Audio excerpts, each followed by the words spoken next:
Gosh, I'm trying to hold it in right now. The support's been overwhelming. Tickets for Nashville this week are nearly sold out. We are calling this the Bryson effect. I mean, with how much support we have out here, and it's just the start, that's a testament to what Live Golf is and what the Crushers are doing, what our team's doing, and what we're trying to do for Nashville and places all across the globe. So super excited for the future of Live.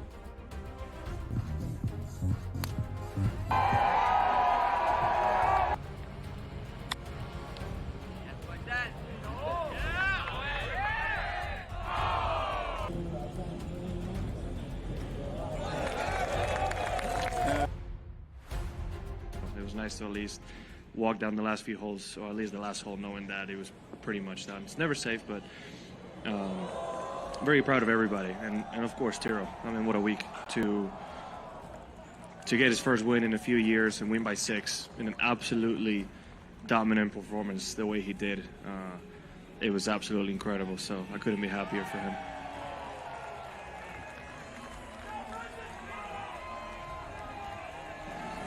Certainly with not winning for 3.5 years, you kind of naturally question if you can do it again. So I'm just proud of myself to be able to get through that and play the way I did.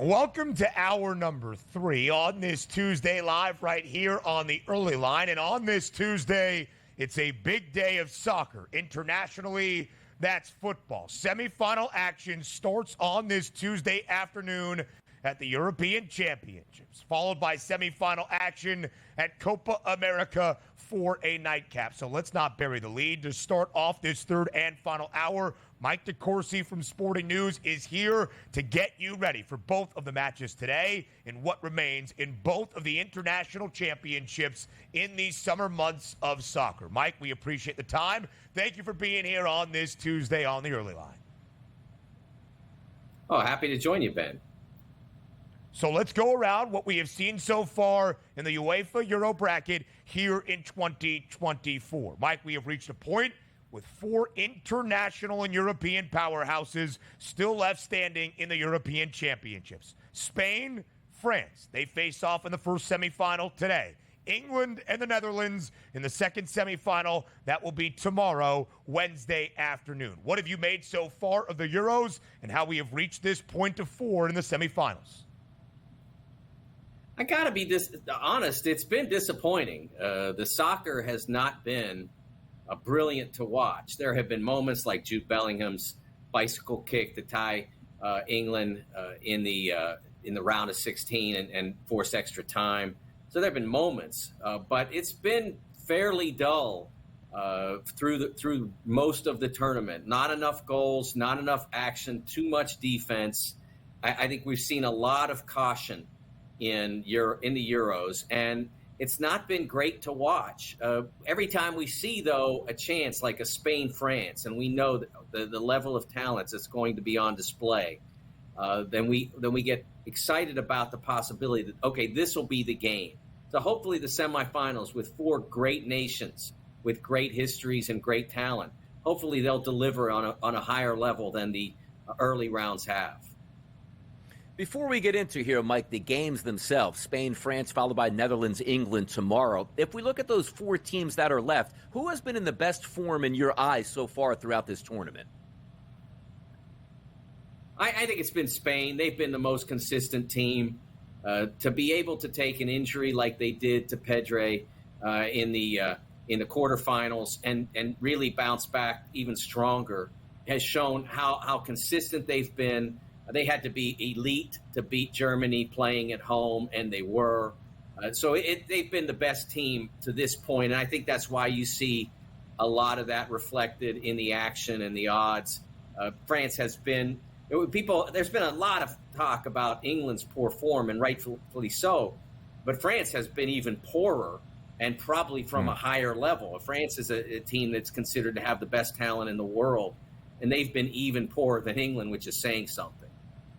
France has drawn comparisons to football that we know here stateside in the college ranks. That would be the Iowa Hawkeyes. Not a lot of offense, and yet success reaching the semifinal round. It really hasn't been a ton of open play, 90-minute goals throughout regulation, Mike, which brings us to our first semifinal on this Tuesday. Spain in France. The Spaniards are the favorites to win the European Championship at this moment, and the ever so slight favorites to advance to that final match. Minus 120. France on the other side, not all that far behind at minus 102. There are also the 90-minute money lines. That's just in regulation. Doesn't account for extra time or, of course, penalty shootouts. Mike, in your estimation, how do the Spanish and the French match up on this Tuesday afternoon at the semifinals? Well, I think that one of the things that Spain will find is that this is the most difficult defense they'll have encountered. While France has not been exciting, they have been really difficult to penetrate. They have been really difficult to even generate chances against. And Spain was very they were opportunistic against Germany. They were not great. That was probably their weakest performance to date, but they were very opportunistic in that game. The question is, how do they create if they don't get those opportunities? And that's why I kind of lean France a little bit here. At least whether or not they can do it in 90, I don't know. But I kind of lean France. If you give them 120 minutes, I think they're going to find a goal. And I'm not totally convinced that Spain is going to do that. So I do think that France's defense has been phenomenal. And I'm not sure about the keeping there. It's not what it was in 2018, but they've still been really difficult to score against and even generate chances. Mike, the outright odds here at the FanDuel Sportsbook to win this tournament: Spain at a plus 180 price, England at plus 260, France at plus 270, and the Netherlands at plus 500. Is it Spain in your eyes right now with the leader in the clubhouse at the plus 180, or anybody else down the board that you might be looking at here? Well, if I were going to put a nickel on this, I'd go Netherlands because they're giving you phenomenal odds for a really good team. Netherlands has been a little bit sloppy, or at least sloppier than the others that are left.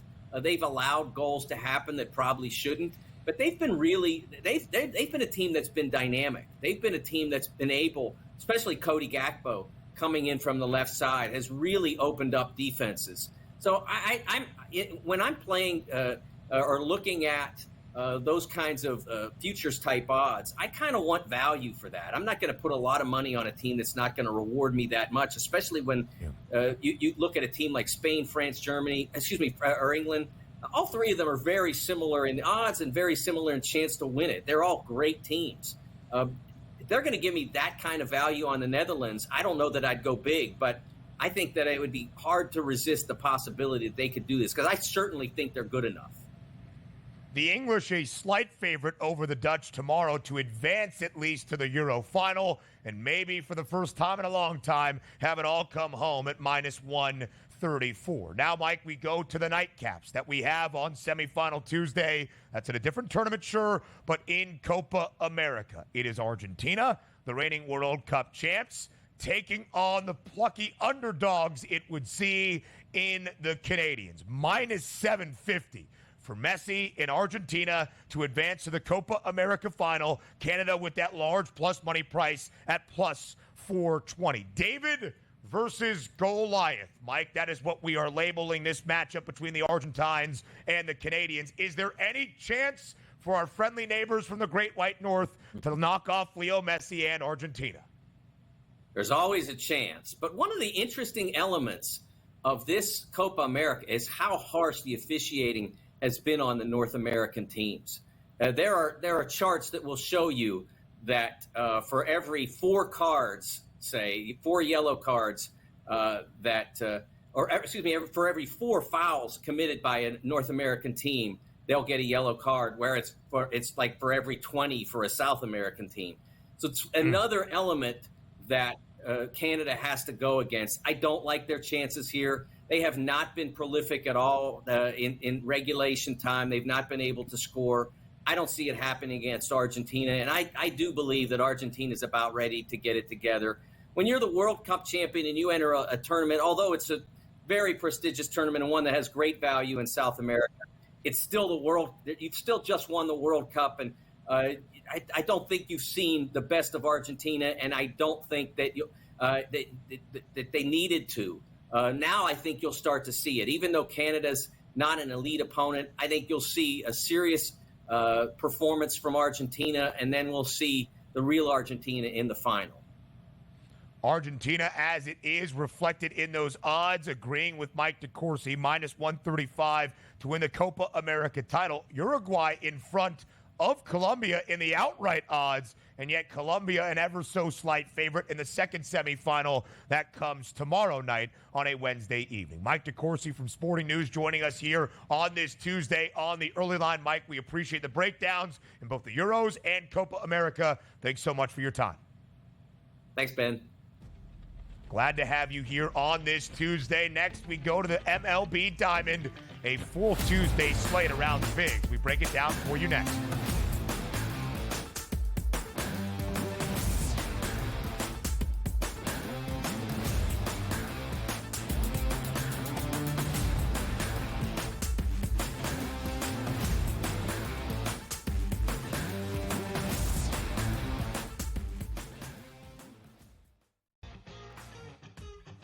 I think the one comparison that I'd like to make that reminds me of Tiger is Scotty's ability to make shots on a Sunday look like shots on a Thursday. And Tiger was so good at doing that too. In the high pressure leverage moments, he didn't lose a step. You know, he was still able to hit it pin high. He's still knocking down flag sticks. He doesn't miss-hit it. Only on SportsGrid.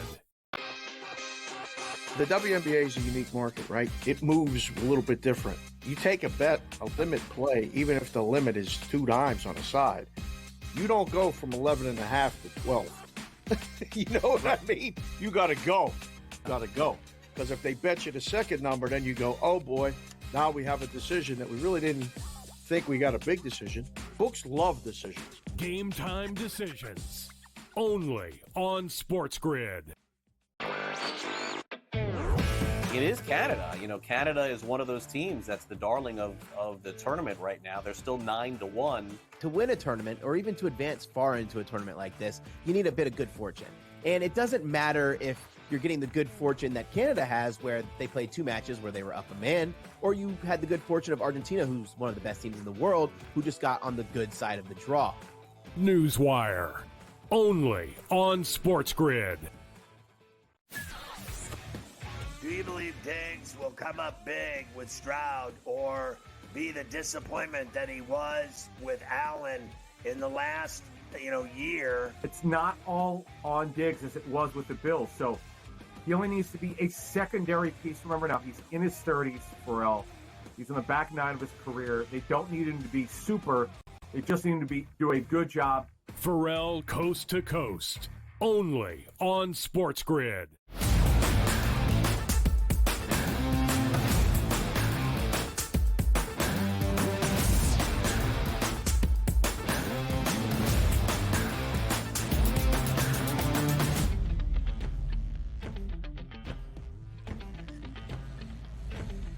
A full Major League Baseball card on this Tuesday. And what a marquee midweek matchup we have in the city of brotherly love in Philadelphia. Donnie right side's full attention on the bank. Citizens Bank Ballpark in Philly for the opener tonight between the Phillies and the Dodgers. The 2 best teams in the National League, the 2 best records, the 2 shortest prices to win the pennant, 2 of the 3 best numbers to win the World Series. Are we seeing an NLCS preview right here, right now, a week out from the All-Star break? The Phils with Zach Wheeler on the bump, a slight home favorite tonight at minus 142 against the LA Dodgers. 9 is the total. Again, DRS, I said I will check the numbers. I haven't done that just yet. I will right now. The Dodgers rarely booked as an underdog So it shows what Philadelphia is capable of. What do you expect tonight for the first game of this midweek series between the Dodgers and the Phillies? It's Zach Wheeler versus Bobby Miller. If you're the Phillies, you got to have this game. You had the day off yesterday here to sort of decompress. We're expected to get Kyle Schwarber back in that lineup at the top here, and he was on a mission before getting injured against the Miami Marlins. Now, also it has in the anticipated lineup today Bryce Harper. He's eligible to come off the IL. Most people don't think he's going to come off the IL for tonight's game, but Kyle Schwarber certainly should be able to do that. That's going to help because the one thing that we do know about Bobby Miller, last 30 days in Major League Baseball, not a very good pitcher, particularly against left-handed batters. So if you want a nice soft landing spot for Kyle Schwarber to come back at home with 91-degree temperatures and a double-digit wind blowing out to dead center field, this is the night for Kyle Schwarber. The Phillies should get a good home start from Zach Wheeler. If we're taking a look at some of those betting splits that we like to take a look at, today on the card, 24-25 pitchers, let's just say, are ranked here. Home starter, Zach Wheeler is number 2. How about this, Ben? If you take a look at his season so far, a 1.76 ERA at home for Zach Wheeler. He should be able to hold down those bats despite being in a hitter's ballpark, great hitting weather. He should be doing the job tonight. Bobby Miller, I don't think he can do that same job. The Phillies need this victory tonight because if they lose this one tonight and the Braves win and you burn Zach Wheeler, and now you're going to get better pitchers on the mound for the Dodgers and have them say, hey, maybe we should be at the top of the mountain now in the NL. The Phillies got to have this one tonight, and I believe they get it done. A 7.5-game lead still for the Phils atop the National League East. A 3.5-game difference for the Phillies in front of LA for that top spot overall in the National League. Of course, in the extended postseason bracket that we have come October in MLB, the top 2 seeds earn an opening round bye past the wild card round into the division series. Donnie, when you look at the numbers for both of these teams, the Dodgers have the second best record in the NL and yet remain the favorites at plus 150. The Phillies, the best record in the National League, all of Major League Baseball, second best price to win the National League, second best price to win the World Series. Is this the National League Championship Series that we will see come late October? Undoubtedly it should be there. No question in my mind, because let's be honest with ourselves. The Philadelphia Phillies, we're not anticipating any devastating season-long injuries to happen. If they're healthy, they have the best starting staff and maybe the best 1 through 9 lineup in Major League Baseball and a quality bullpen. The Los Angeles Dodgers, they're going to get Mookie Betts back, who might be the best player in Major League Baseball. And they already have maybe the best player in Major League Baseball right now on their team in Shohei Ohtani. And we do know the Dodgers have endless prospects and endless cash flow, where if they want to pick up the 2 best pitchers at the trade deadline in Major League Baseball that would be available, they can do that as well. We're not too long off for us. Hey, Dodgers, how can you prove yourself at the deadline? I don't know. Max Scherzer and Trey Turner in their prime at one time. They have the ability to do that. Correct me if I'm wrong. It wasn't Manny Machado at Los Angeles Dodgers. I mean, it's insane how much talent that the Dodgers have had in the past just by making moves at the trade deadline.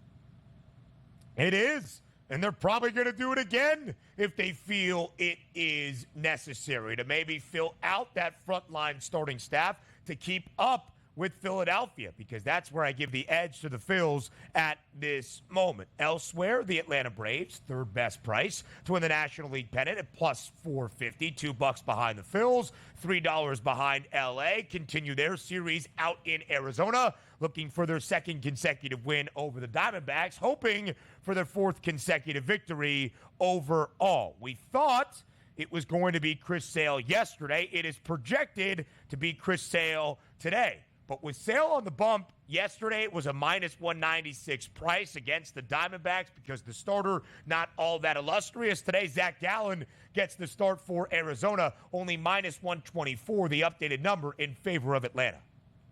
Yeah, by the way, I might be taking a look at an underdog shot here today on the Diamondbacks. How could you do that against Chris Sale? Zach Gallen is a very good pitcher, and I'm still not trustworthy of that Atlanta Braves lineup. And also, maybe just looking at an under the total might be the best route. You take a look at that game last night, which we didn't have 2 spectacular pitchers on both sides. That game was 3-1 entering into the 9th inning. That's a stone-cold under that got tied up, and a couple extra runs and extras pushed that one over the total. I don't think that's actually going to happen in this game. I would look towards the under, and also a slight underdog price on Zach Gallen at home in a bounce-back performance here against the Atlanta Braves.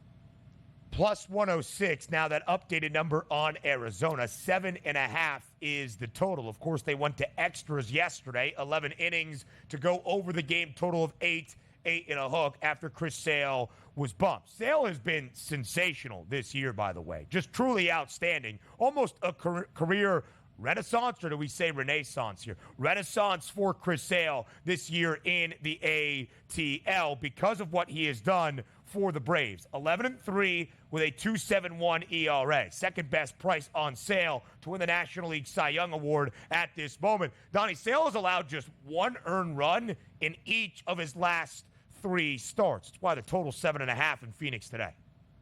Yeah, no, it's a good point that you bring up here, but let's also bring up the point of the last 30 days. This has been a very good hitting team for the Arizona Diamondbacks against left-handed pitching. We'll see if that plays out. I still don't think, what's that mean, a lot of hits? 2 runs, 3 runs off of Chris Sale, so I still do think that this game does stay under the total, but we do need a pronunciation here, because it is Renaissance in the United States, I guess. In Scotland, maybe the way that they pronounce the country club name will be different. We need an official ruling on that, so maybe we can get somebody behind the scenes to check that one out for us.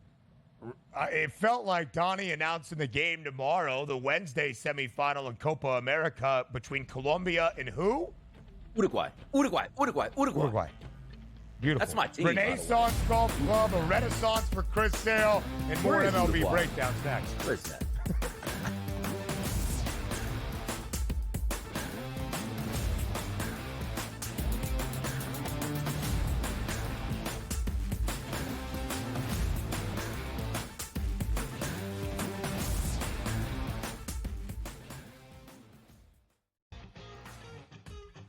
I think the one comparison that I'd like to make that reminds me of Tiger is Scotty's ability to make shots on a Sunday look like shots on a Thursday. And Tiger was so good at doing that too. In the high pressure leverage moments, he didn't lose a step. You know, he was still able to hit it pin high. He's still knocking down flag sticks. He doesn't miss-hit it. Only on SportsGrid. The WNBA is a unique market, right? It moves a little bit different. You take a bet, a limit play, even if the limit is 2 dimes on a side, you don't go from 11.5 to 12. You know what I mean? You got to go. Because if they bet you the second number, then you go, oh boy, now we have a decision that we really didn't think we got a big decision. Books love decisions. Game time decisions. Only on SportsGrid. It is Canada. You know, Canada is one of those teams that's the darling of the tournament right now. They're still 9-1. To win a tournament, or even to advance far into a tournament like this, you need a bit of good fortune. And it doesn't matter if you're getting the good fortune that Canada has, where they played 2 matches where they were up a man, or you had the good fortune of Argentina, who's one of the best teams in the world, who just got on the good side of the draw. Newswire. Only on SportsGrid. Do you believe Diggs will come up big with Stroud or be the disappointment that he was with Allen in the last, year? It's not all on Diggs as it was with the Bills. So he only needs to be a secondary piece. Remember now, he's in his 30s, Pharrell. He's in the back 9 of his career. They don't need him to be super. They just need him to do a good job. Pharrell Coast to Coast. Only on SportsGrid.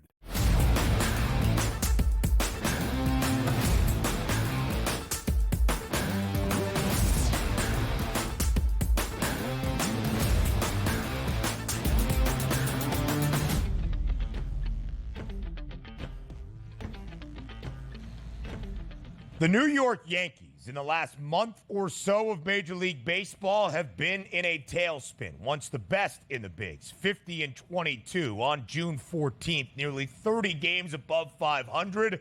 They have lost 15 of their last 20 from that time. They, in fact, lost the weekend against their bitter rivals and AL East divisional foes, the Boston Red Sox. Can the Yankees find their footing once again down in Florida in the Trop against the Rays? Minus 130, the price for the Yanks as a slight road favorite, although the line is now working. Minus 122 against the Pinstripes today in the opener against the Rays. 8 is the over-under. Will the Yankees, DRS, ahead of the All-Star break, with just 6 games left until we get to the break, start playing better baseball. They better start playing better baseball because this isn't like, hey, let's not let our lead dwindle here, Ben. It's not let us get behind 5 games before we get to the break when just a few short weeks ago we were in full control of this division. But if we are taking a look at the pitching matchup over the last 60 days, Ben, how about this? 103 and 103 xFIP minus numbers for each pitcher here. Carlos Rodon and Ryan Pepiot on the mound today. If we are taking a look at some of those numbers, which are troubling for Rodon, the one thing that we do like here is this game is not being played in the Bronx for Rodon, where it might be 90 degrees with the wind blowing out. You're playing at the Trop, which is one of the better pitchers' ballparks in Major League Baseball. Having said that, look at his last 30 days, 122 batters he's faced, a 279 ISO and a 426 weighted on base percentage combined, and also both lefties and righties pounding him as a pitcher, which is tough because you take a look at the lineup. It's not very good for Tampa Bay, but they've done well against left-handed pitching with a couple guys here, Ben. Yandy Diaz, Randy Arozarena, Isaac Paredes, and Jose Siri crushing left-handed pitching over the past month. Flip it over to the New York Yankees. Of course, we have the steady players. You take a look at Ryan Pepiot. Over the last 30 days, 51 batters he's faced as a right-handed pitcher against lefties, a 279 ISO and a 429 weighted on base percentage. So then you would look at Ben Rice at the top of that lineup, Juan Soto, Alex Verdugo, Austin Wells are some of those guys that you want to put in the mix here for RBI opportunities. And certainly, you're not going to leave out Aaron Judge, who, no matter lefty or righty pitchers, he's been crushing them. But that offense, for me, really has to turn up. It's not a great place for them to turn up. This is a true coin flip, and the Yankees really need a victory. Maybe if you're looking and saying, okay, both of these pitchers, even though it's a pitching environment here, can be hit here. The xFIP minus numbers, slightly over above average. 2 of these lineups making some sense here. Maybe an over makes sense, but I can't just say the Yankees need it. They have to win here. They haven't shown me much here, Ben, over the past week and a half. No, they certainly have not. The Yanks, a road favorite, but now 3 games back of Baltimore for the top spot in the American League East. And oh, by the way, they will end the first half, or at least the part of the season prior to the All-Star break, against Baltimore, inside Camden Yards this weekend before the All-Star break starts on Monday. Speaking of those O's, they're in Camden. They're feeling pretty good, and they're a minus 154 favorite today to start off their midweek set against the Chicago Cubs. What do you like today in the Charm City? Yeah, this isn't setting up all that well for the Chicago Cubs right now. Certainly not playing great baseball. But if you're just going 1 through 9 on each roster that's supposed to be in the starting lineup tonight, it's by a mile the Baltimore Orioles. If you take a look at Jamison Tyone, he actually has some pretty good statistics on the season. And particularly here, Ben, over the past 30 days, 125 batters he's faced, a 126 ISO, and a 250 weighted on base percentage. Why? He's been filthy against left-handed batters, but struggling just a bit against righties, and you got some pretty good power bats. But having said that, the one thing that you typically like about the Orioles and why they're so good at the plate is a lot of left-handed batters and a lot of switch hitters to go up against those right-handed pitchers. Just take a look at the first 4 guys in that lineup. Gunnar Henderson, Adley Rutschman, Anthony Santander, and Ryan O'Hearn will be all lefties, followed by Westberg, who's a righty. Then you jump right back to Kierstad there as a lefty, and also still in that lineup, Cedric Mullins in the 8 hole. This is a predominantly left-handed lineup when I just told you that Jamison Tyone has been filthy against left-handed batters. Look at the temperatures, though. Here's what's tough. I just told you about Philadelphia. Almost identical conditions, Ben. 91 degrees at first pitch, double-digit winds blowing out in a hitter's ballpark. But I look at this game to myself and say, I don't know what I'm getting out of the Cubs at the plate. I know I'm going to get decent at-bats for the Orioles. Maybe an under. They need 10 to hit that total. Maybe it stays under the 9.5 here. We had a big-time under yesterday in Detroit. The Tigers, watch out. One of the hottest teams in MLB. Winners of 4 in a row. They knocked off the AL's best team yesterday, the Guardians. Cleveland now 56-33, a half game behind Baltimore for that best record. The O's 57-33 in the American League. 1-0. Yesterday was the final as the Tigers were victorious. Today, the total 8.5. And the Guardians, a road favorite in the Motor City once again. Some NBA offseason conversations by the bed up next.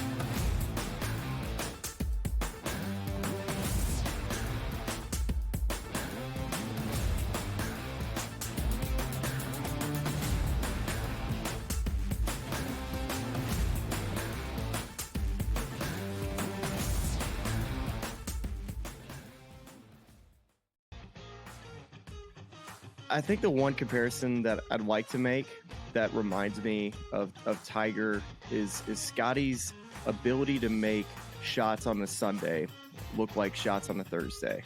And Tiger was so good at doing that too. In the high pressure leverage moments, he didn't lose a step. You know, he was still able to hit it pin high. He's still knocking down flag sticks. He doesn't miss-hit it. Only on SportsGrid. The WNBA is a unique market, right? It moves a little bit different. You take a bet, a limit play, even if the limit is 2 dimes on a side, you don't go from 11.5 to 12. You know what I mean? You got to go. Got to go. Because if they bet you the second number, then you go, oh boy, now we have a decision that we really didn't think we got a big decision. Books love decisions. Game time decisions. Only on SportsGrid. It is Canada. You know, Canada is one of those teams that's the darling of the tournament right now. They're still 9-1. To win a tournament, or even to advance far into a tournament like this, you need a bit of good fortune. And it doesn't matter if you're getting the good fortune that Canada has, where they played 2 matches where they were up a man, or you had the good fortune of Argentina, who's one of the best teams in the world, who just got on the good side of the draw. Newswire. Only on SportsGrid. Do you believe Diggs will come up big with Stroud or be the disappointment that he was with Allen in the last, year? It's not all on Diggs as it was with the Bills. So he only needs to be a secondary piece. Remember now, he's in his 30s, Pharrell. He's in the back 9 of his career. They don't need him to be super. They just need him to do a good job. Pharrell Coast to Coast. Only on SportsGrid.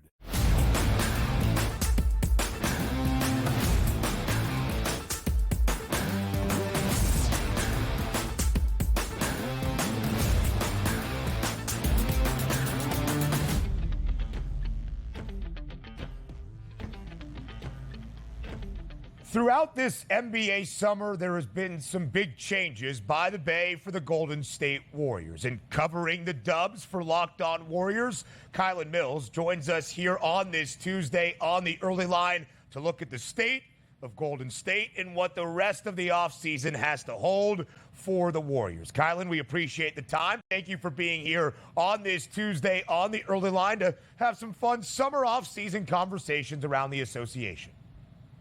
Yeah, thanks for having me. Fun?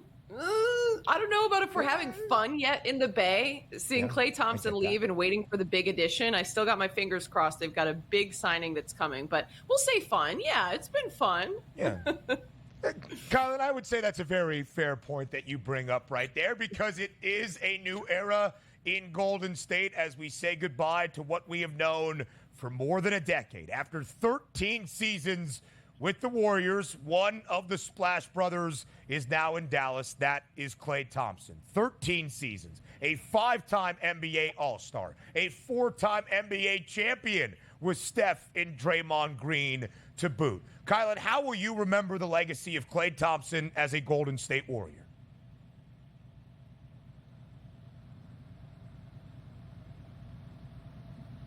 All right, I believe we're having there you go, Ben. I believe we're having answer the question? some technical difficulties there. Yeah, Donnie, you want to take it for the time being?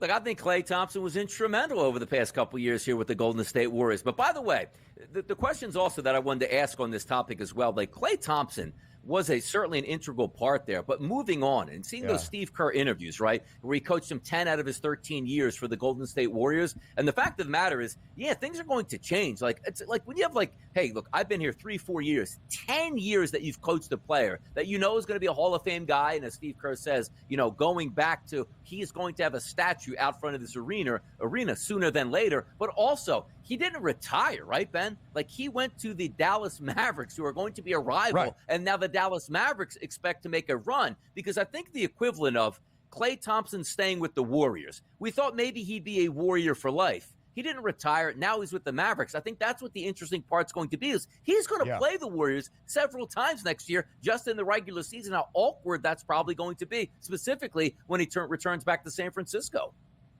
I think they'll welcome him back ceremoniously because of what his legacy was in the Bay Area. And, of course, being a part of this golden era for the Warriors, a 4-time NBA champ. But I do think you bring up an interesting point, because at the end of 13 NBA seasons, what else does Klay Thompson have to add from an impactful NBA and basketball standpoint? I would still say he makes a big difference for the Dallas Mavericks in terms of elevating their status as a Western Conference contender. Of course, the champions of the West this past season, and I think Klay is a beneficial addition. But I think for Golden State, it's not like, oh my God, we just lost our second superstar, that without him we cannot chase an NBA championship. So it's the celebration of what he has done for 13 years, and I'm sure some sadness and maybe some bitterness that he is no longer a Golden State Warrior, but not necessarily the biggest blow, perhaps from a basketball perspective,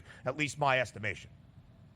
No, you're correct about that, too. And also, where he fits in with the Dallas Mavericks, I think it's a perfect landing spot, because so many times players really wear out their welcome and they're not worth that paycheck. But we knew hitting the open market, there will be some teams that Klay Thompson was going to go to where he would fit like a glove. And we've talked about it many times, Ben. If you're looking around the NBA for an organization to go to where you can fit right in and help them win a championship, certainly the Dallas Mavericks were that place to be. So wishing Klay Thompson that luck, and I think he gets some luck here, and I'm excited to see what he does with the Dallas Mavericks.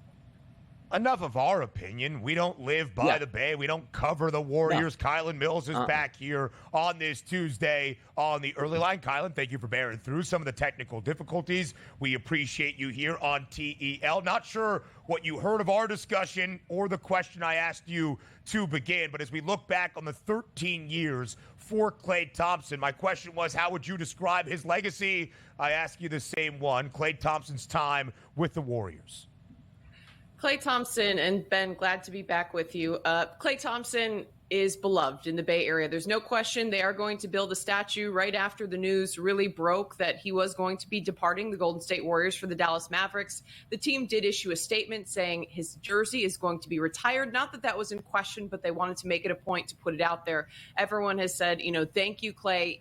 His legacy is 4 championships. At the end of the day, what this Golden State Warriors core did is something that's incredible. 4 titles in 8 years. I mean, it's a dynasty. It's an absolute dynasty. And then you look at, I think what really makes this Warriors core special, and I don't know if this really ties into legacy, but was just how much Steph Curry, Klay Thompson, and Draymond Green genuinely liked each other, enjoyed each other. Like, that's one thing that 100% has stood out to me as a media member, because you cover teams at the collegiate level, the professional level, and sure, you have players who are teammates, but those 3 genuinely enjoyed spending time together. It was something right after the 2022 title run that was pointed out by former general manager Bob Myers. He's like, those 3 still sit on the plane together every single trip.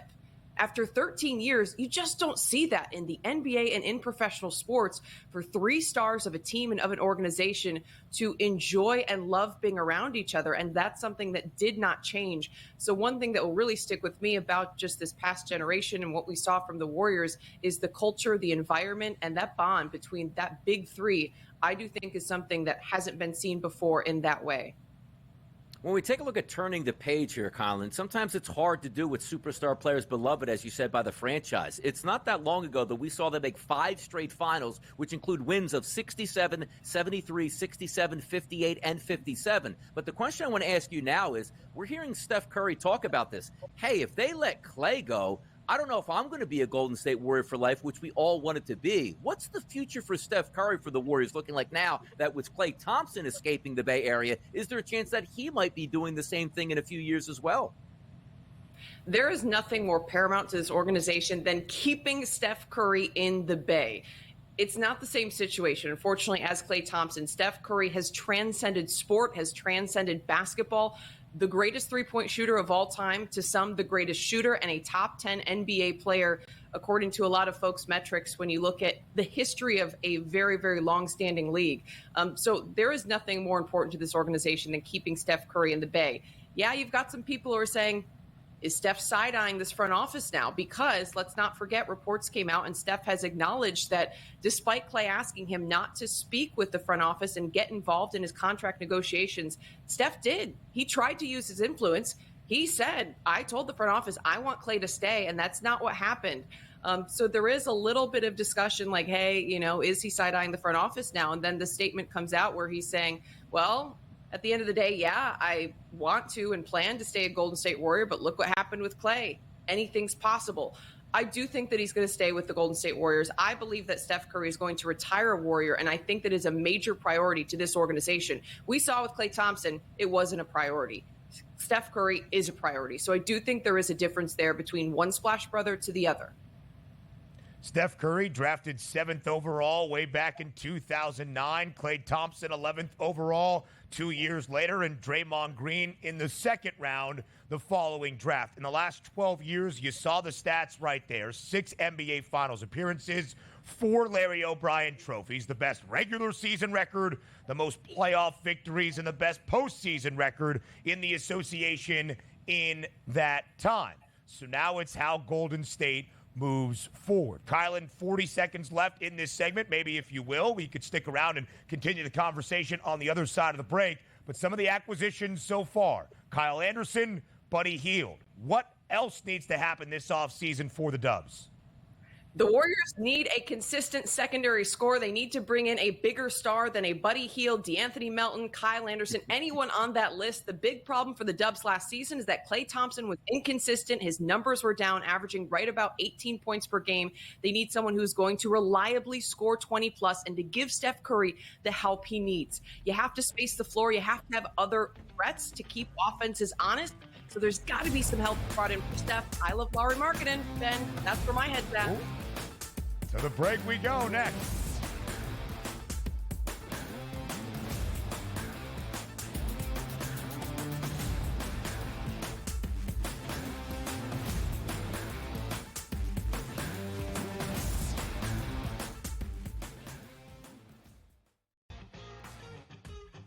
I think the one comparison that I'd like to make that reminds me of Tiger is Scotty's ability to make shots on a Sunday look like shots on a Thursday. And Tiger was so good at doing that too. In the high pressure leverage moments, he didn't lose a step. You know, he was still able to hit it pin high. He's still knocking down flag sticks. He doesn't miss-hit it. Only on SportsGrid. The WNBA is a unique market, right? It moves a little bit different. You take a bet, a limit play, even if the limit is 2 dimes on a side, you don't go from 11.5 to 12. You know what I mean? You got to go. Got to go. Because if they bet you the second number, then you go, oh boy, now we have a decision that we really didn't think we got a big decision. Books love decisions. Game time decisions. Only on SportsGrid. It is Canada. You know, Canada is one of those teams that's the darling of the tournament right now. They're still 9-1. To win a tournament, or even to advance far into a tournament like this, you need a bit of good fortune. And it doesn't matter if you're getting the good fortune that Canada has, where they played 2 matches where they were up a man, or you had the good fortune of Argentina, who's one of the best teams in the world, who just got on the good side of the draw. Newswire. Only on SportsGrid. Do you believe Diggs will come up big with Stroud or be the disappointment that he was with Allen in the last, year? It's not all on Diggs as it was with the Bills. So he only needs to be a secondary piece. Remember now, he's in his 30s, Pharrell. He's in the back 9 of his career. They don't need him to be super. They just need him to do a good job. Pharrell Coast to Coast. Only on SportsGrid.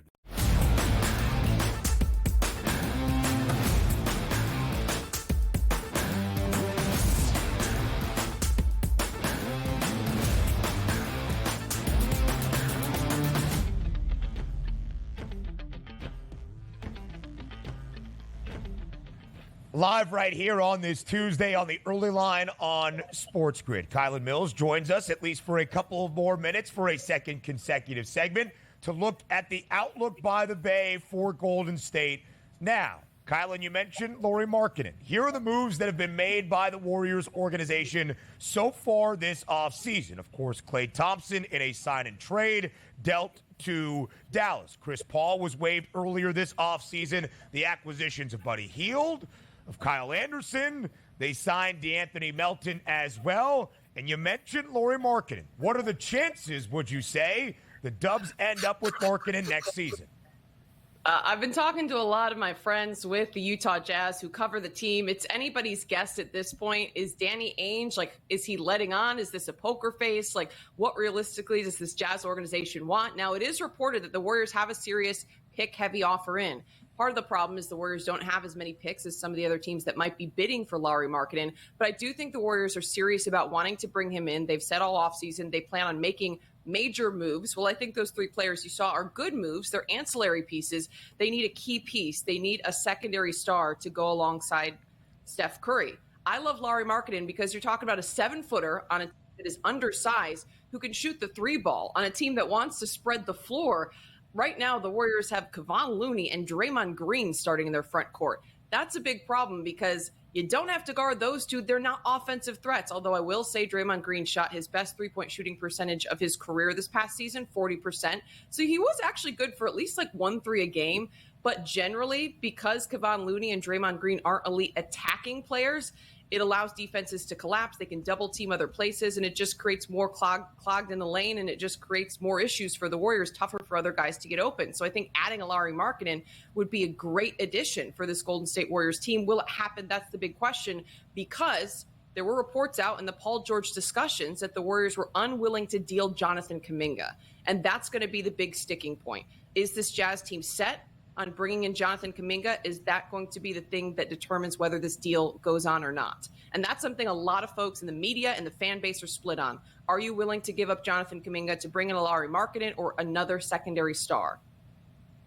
Kylen, we appreciate the time. Thank you for being here on this Tuesday. Kylen Mills doing great work covering the Golden State Warriors, calling games everywhere for pretty much every network as well. Kylen, thank you so much. Have a great rest of your Tuesday.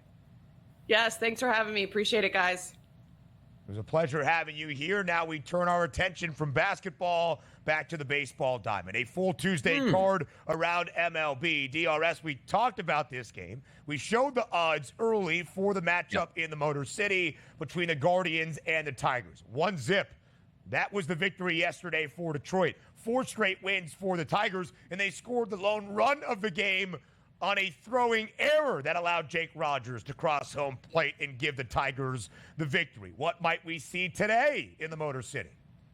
Yeah, you better see some offense here for the Cleveland Guardians. You take a look at Kenta Maeda, certainly not one of those pitchers that you're looking to back on the bump. Now, granted, over the past 30 days, he has been a little bit better than the full season schedule. If we take a look at his full season, Ben, 277 batters he's faced, a 226 ISO, and a 378 weighted on base percentage combined. That's not very good. If we take a look at him and just go with some of those home splits that he has, it's been an average season for him. A 371 ERA, which isn't bad, but a 4.5 plus number here on his xFIP number. So we should get more than 0 runs today for the Cleveland Guardians. I mean, come on now. Ben Lively on the opposite side, who's going to get the start here for the Guardians, has some decent numbers, particularly against left-handed batters over the past 30 days, Ben. An 069 weighted on base ISO power number and a 275 weighted on base percentage here. They should win today. They should have won yesterday. But if Kenta Maeda goes 5 or 6 innings pitched with 2 run earns or less, that should be troubling here for the Guardians. But I don't think that happens. I think the bats wake up today for the Guardians, and they put them away.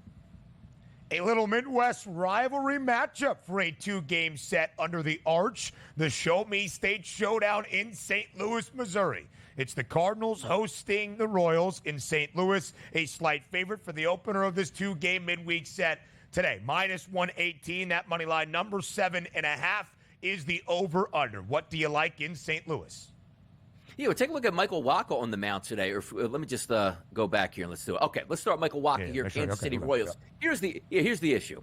70-degree temperatures, which, again, isn't freezing, but we look at the East Coast here, Ben, 95-plus temperatures and wind blowing out. Rain in the forecast, which includes thunderstorms and also blowing in from left field, 15-mile-an-hour plus sustained winds. Not great for the ball to carry. And Wacha, over the past 30 days, very good, Ben. A 133 ISO power number to weighted on base percentage of 275 through 68 batters. That's really, really good against a Cardinals lineup that has been okay as of late. If we take a look at the other side, how about Andrew Palante? 103 batters, Ben, he's faced over the past 30 days. Get this, an 096 ISO and a 294 weighted on base percentage. And if we just take a look at lefty batters, since he's a righty pitcher, an 065 ISO and a 240 weighted on base percentage. That's good. Now, granted, Take a look at that Kansas City lineup. Against right-handed pitching over the past month, they've been really good. Adam Frazier due to lead off tonight, not so good. But after that, Witt, Pasquantino, Perez, Massey, Renfroe, Melendez, and Kyle Isbell, everybody above their ISO power number of 165, which is above average in Major League Baseball. That'll be interesting to watch. But if I'm just looking at Wack on the mound on one side,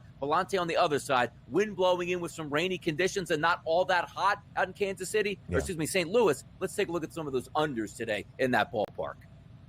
To Mizzou we go, and now out west we go to San Diego. Yep. The Padres, they have won 12 of their last 17 games. The Mariners, opposite end of that coin, they have dropped 9 of their last 13, holding on by the strings to a 2-game lead in the American League West. And yet the Mariners, a road favorite today with the All-Star Logan Gilbert on the bump at a minus 138 money line price. Total of 7.5 in Southern California. What's the breakdown between the M's and the Padres?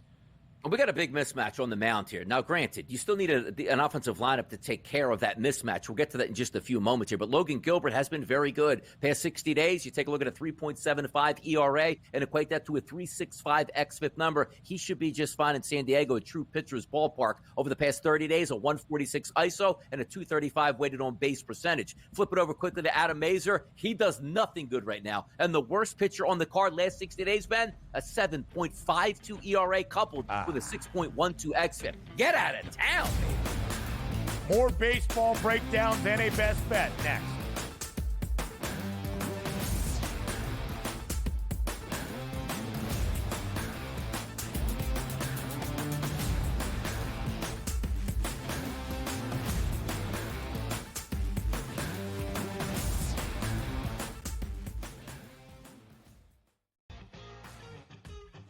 I think the one comparison that I'd like to make that reminds me of Tiger is Scotty's ability to make shots on a Sunday look like shots on a Thursday.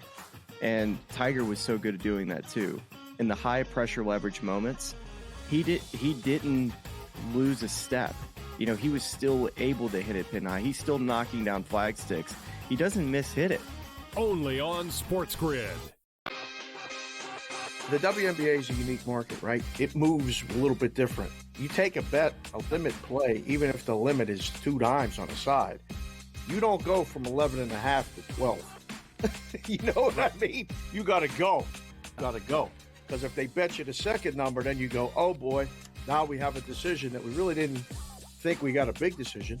Books love decisions. Game time decisions. Only on SportsGrid.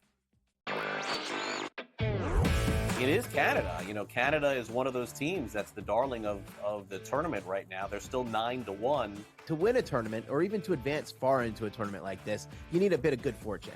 And it doesn't matter if you're getting the good fortune that Canada has, where they played 2 matches where they were up a man, or you had the good fortune of Argentina, who's one of the best teams in the world, who just got on the good side of the draw.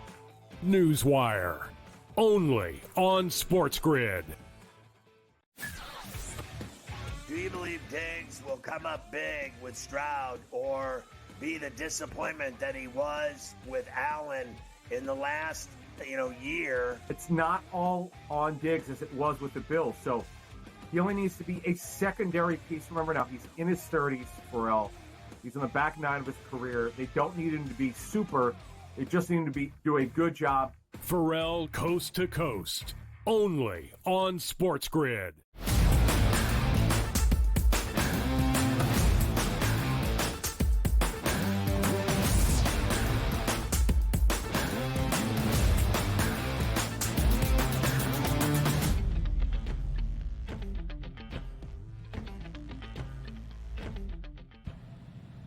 For already like the 4th time this year, Blake Snell is back tonight in San Francisco for the Giants. This mic is going crazy right now. Blake Snell gets the start by the Bay for the Giants against the Toronto Blue Jays. The overall record for Blake Snell this year in 6 total starts, 0-3 with a 9.51 ERA. He started the year in April, got shelled in 3 outings, 15 earned runs, missed a month till the end of May. Wasn't great there in 2 starts, 7 earned in total. His most recent, June 2nd at home against the Yankees. Now it's been over a month. and Blake Snell is back again. What can we expect out of Snell in San Francisco tonight? Hopefully good things, but let's also take a look at the opposite side with the Toronto Blue Jays. You take a look at that price point here, minus 122. You say, hold on now. Blake Snell versus Yusei Kikuchi, and the home team is the Giants, and we're not favored by more than that, raises some eyebrows. And also, let's take a look at the analytical approach, Ben, versus the non-analytical approach. What has already happened on the field? Not is what we had the expectations, right? 99 batters over the past 30 days for Yusei Kikuchi, a 242 ISO power number and a 387 weighted on base percentage. And get this, to left-handed batters. He's a left-handed pitcher. A 458 ISO and a weighted on base percentage of 462 over his last 26 batters. That is insane for a lefty going up against left-handed batters. Right-handed batters, still decent, 164 ISO, which is right about average, but a 361 weighted on base percentage. But let's take a look at the season and encapsulate it here, Ben. You take a look at that. It is a 346 xFIP number for road starts for Yusei Kikuchi. So what's going to give tonight? Is it the most recency bias that we have over the past 100 batters and say he should get hammered? And also the first 4 guys in the lineup tonight, all right-handed batters. Soler, Matos, Ramos,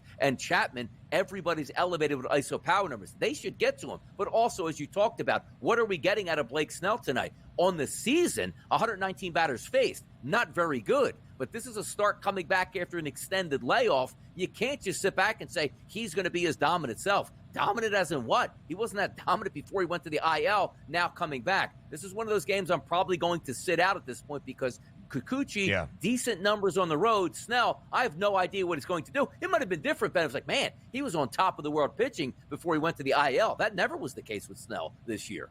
No, he's given up at least 3 earned runs in all 6 starts that he has made. He's 0-3 with a 9.51 ERA. Let's get to one final game before we give you a best bet. In Houston, the Astros a minus 225 favorite against one of the worst teams in the National League. That's the Miami Marlins, and you see that large money line distinction. 8.5 is the total. DRS on FanDuel, it says the Astros have yet to name their starter. What are you seeing? It looks like Ronel Blanco is what we're gathering right now. Blanco certainly is a better pitcher this season, or at least the last 60 days, than Trevor Rogers. If you take a look at Trevor Rogers, a 115 xFIP minus number, and that equates to an xFIP of 4.60, so not very good. But if we are taking a look at that lineup, Blanco, if he is the starter, he's done fairly well over the past 30 days. 122 batters he's faced, a 260 weighted on base percentage, which is pretty good. And you take a look at that lineup, boy, it leaves a lot to be desired here, Ben, for the Marlins. So for my money, of course, you're thinking a minus 200 favorite or better is going to win. But having said that, maybe even looking at more of an under at this point in this game. But no real feel for this other than, yes, the Astros should win. Houston lost the final 2 games of its weekend set in Minneapolis against the Twins to lose that series. But before the final 2, including the opener against Minnesota, they had won 13 of their last 15. Now, before we say farewell, it's time for a best bet. Before we say goodbye, here's bye.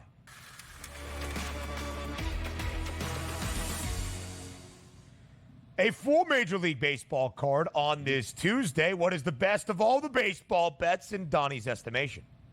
It's Stinger Tuesday here at the FanDuel Sportsbook. Let's keep with the home runs. We're going to go that launch pad up in Boston. Joey Estes can't get left-handed batters out, so you know who we're squaring up here. That's Rafael Devers. And how about over the past 65 at-bats against right-handed pitching? A 411 ISO power number, a plus 210 price today for Rafael Devers to hit a home run in Boston. It's a low price for a reason. He's going yard tonight, boys.